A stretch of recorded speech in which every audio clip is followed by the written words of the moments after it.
I feel that my life is a perfect example. The man behind me hasn't been able to breathe on his own since 1952. But that hasn't stopped him from living a great life. Keep watching. You'll see what I mean. Hello.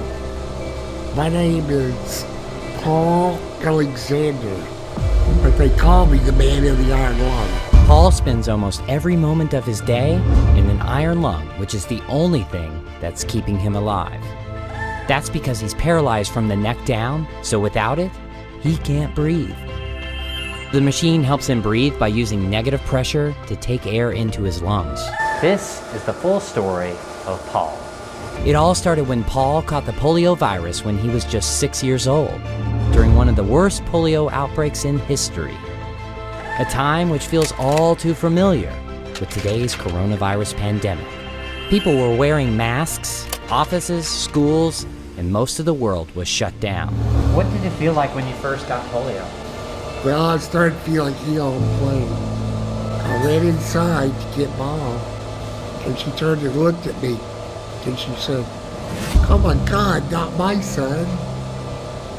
Over the next 5 days, I lost everything.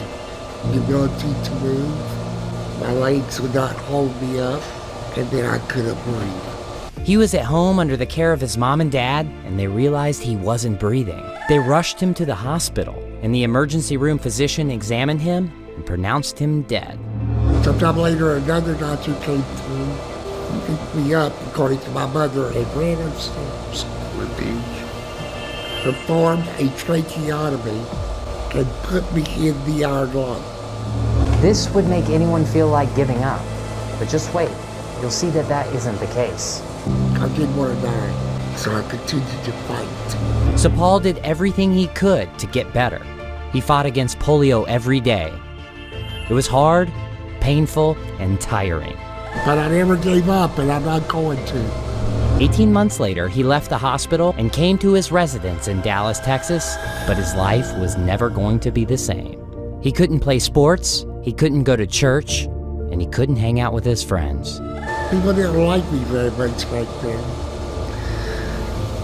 I felt like they were uncomfortable around me. What did you do all day? Oh, the same thing everybody else does. I woke up, brushed my teeth, washed my face, shaved, had some breakfast. Well, I just needed a little bit of help, too. Then what would you do all day? Well, I would read or study something. Paint a picture or do some drawing. I hated just watching TV. Paul worked hard to graduate with honors from high school, but I did not get into college. They said that I was too crippled and did not have the vaccination. he didn't accept that.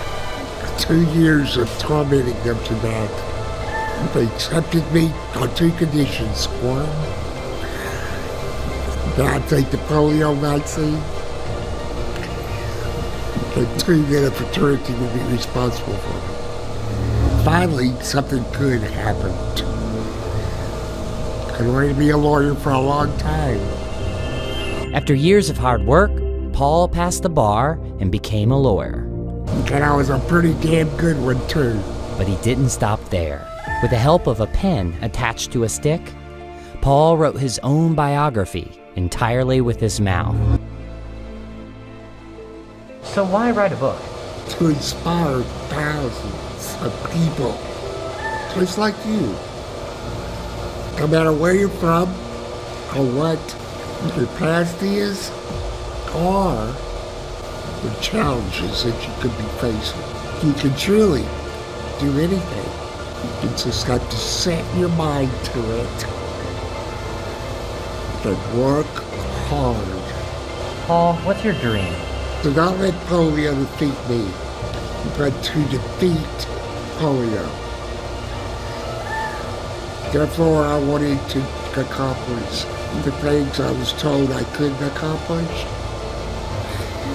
and to achieve the dreams I dreamed. Paul may have an iron lung, but he has a golden soul and a diamond heart.